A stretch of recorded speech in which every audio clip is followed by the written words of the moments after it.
มันไอ้เฮาก็เลยยันหนีเมืองไทยมาถึงเมืองไทยทุ่งเกียงไม่ลงนอปอนั่นนอ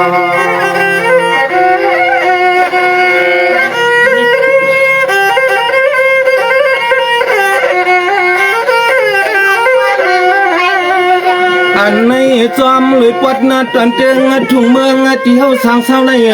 เมืองก็มันสุขมันทุกมันอยากถึงที่ปลิติงผัดยานที่เมืองเฮา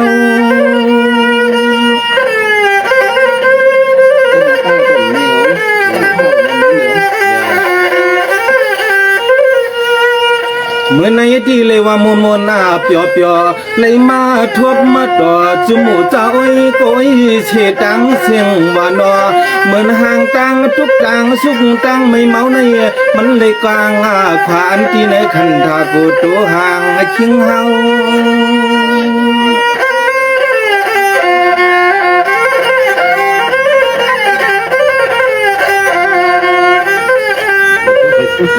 สวามมาเลยอันที่เมืองหวานเฮาช้างเศร้านั้นลอยนอนมันสุกนา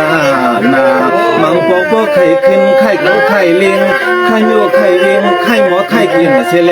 มาสั่งเสาดีเกียงไม่ปดตอนเมืองไก่ใน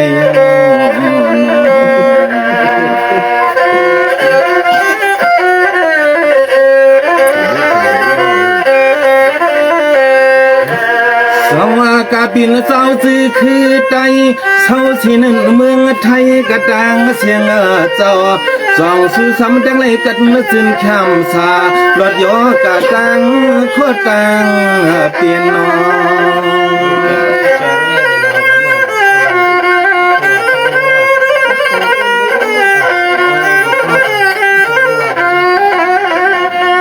ตอนนั้นนัดตังเตืองเมืองเฮาเดียพี่สำว่าเลยอยู่จินกัดเย็นในกอดตุลัวมีลองยอกะในกอดฟิกะปเลยนีพักนากลางไปวันไปเมืองทุ่งเตืองนี่ลินที่เฮาเศร้า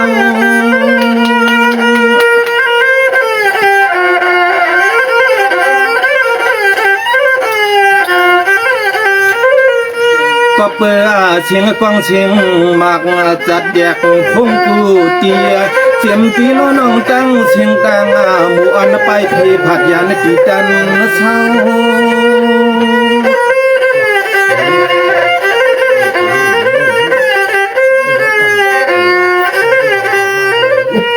เฮาเลยมาหัดถึงทุ่งเตียงไม่ลงในอ้อยนอปอจัดเหมือนเยืองเมืองทีเมืองจึงไทยในมันเหมือนทุ่งเมืองที่ใจเขาสร้างเศร้าเต้ปอจัดเหมือนเยืองเมืองทีเขา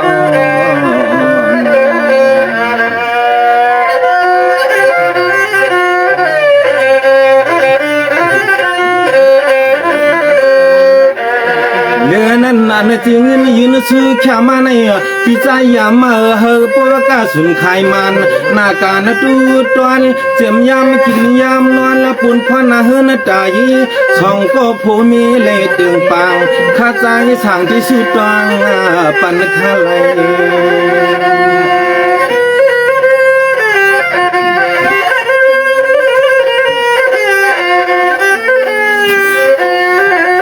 พี่ใจสั่งยามาเจ้าฮิตสังก็เฮปวดยากาสังก็เฮปวเลยมีส่วนมีลับมียามันอันปุ่นพันน้ำมาเจอน้ำมาคอสะพอหมู่วังสุดกลางจื้อก็จึงเฮปวเลยเพียงกลางบางมาจอลัน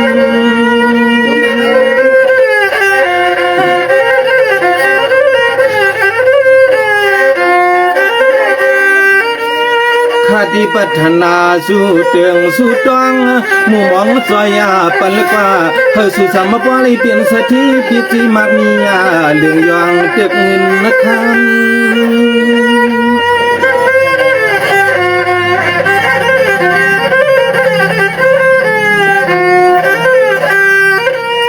ยามเมื่อเลยก็สู่ก็ผู้ก็มีเฮาบ่เลยเป็นสัตว์เทเถือกเปียกอุดยาเสียมก็เป็นลุงมีพี่นางเมื่อในก็หมอใกล้ยึดสังตาขายลองลำสำเลยก็จึงเฮาบ่ฮอดถึงเตียงไม้คัน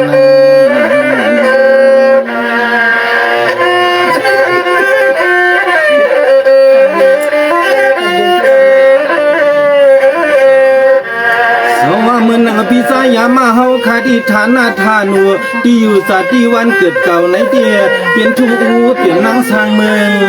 กึ่งอันไหน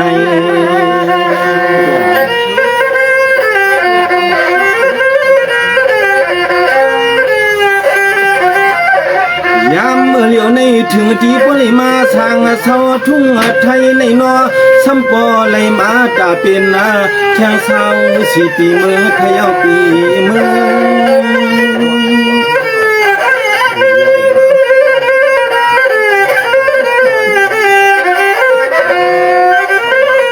กำในดีเจ้าว่าใจว่าเปียมาเจ้าสุกอเห็นเงาจัดเงาเสียงเตียในทุ่งเตียงไม่ลงในรอจือเสียงสัมปนามีอยู่สตาง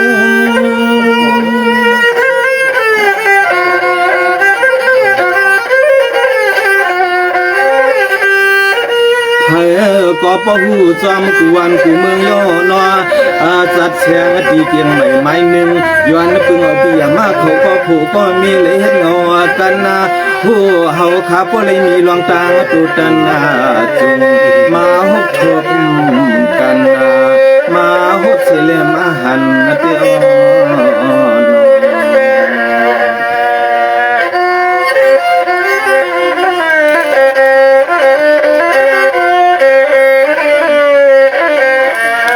กำในดีถึงมา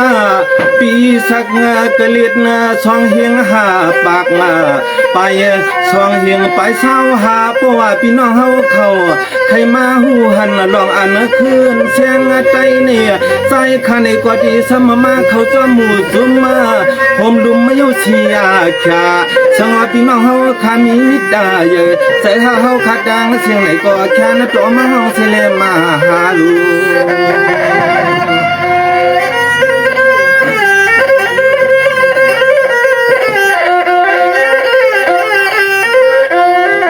ถึงเดือนสีเล่เลือนหาว่าถึงเที่ยงผลขาดทุกเดือนหกน้ำใจเข้าไปเปิงสำคืนเมื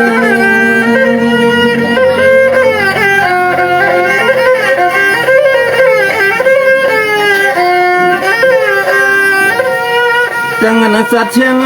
ทุ่งเตียงใหม่ไม้หนึ่งเชลจังข้าเขาคือสวรรค์ก็เขาปลิมาโฮมเหมือนสันกว้างไตโฮมกันที่นอกสอกเสเลเป็นมุกจุมเจ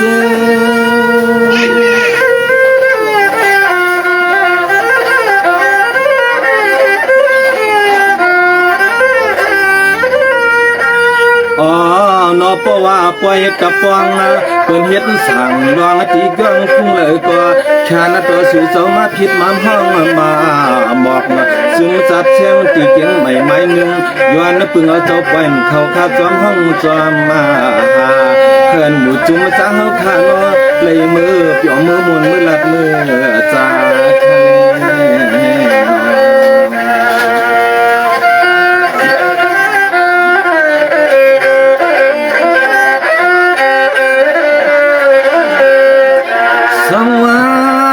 กำใน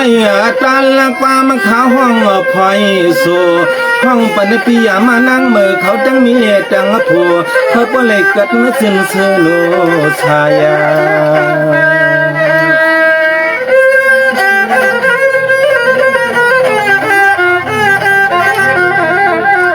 คืองาป้าปีใจวันเลยคือก่อนทุกวันแล้วก็ไอ้หนอมันหมอนามันเมียนเปียงจนใจคอ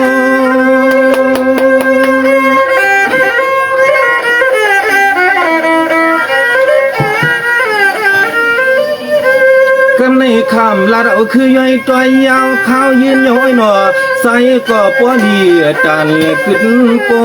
ย่อยหนอยำต่อเหลียวในย้อนข้ายึดน้ำชมน้ำความมาเสียก่อนนักว่าแค่ที่เดียนก็ใจเขาหือไปว่าหนอน้องยิงน้องใจก็มีไว้เสียแหละเฮาขาย้อนกุดย้อนหน้าไปเฮาขาย้อนกุดย้อนหน้าไป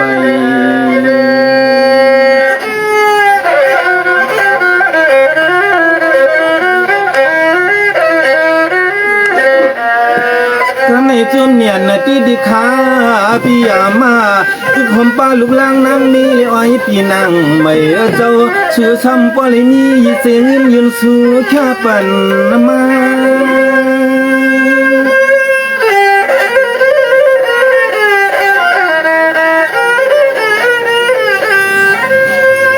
กำในข้าเขาคือสุงจานกึดชา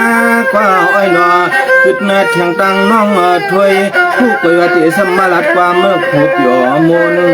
อันตอนใส่ข้าวที่อ้อยห้องยาวก็มันหังเนื้อใจเกียนอุ่นอยู่ซ้ำอ่ำมุนถึงตวนใจตวนคอปีล้อน้องเฮาข้าเขาเปิ่มว่าทอง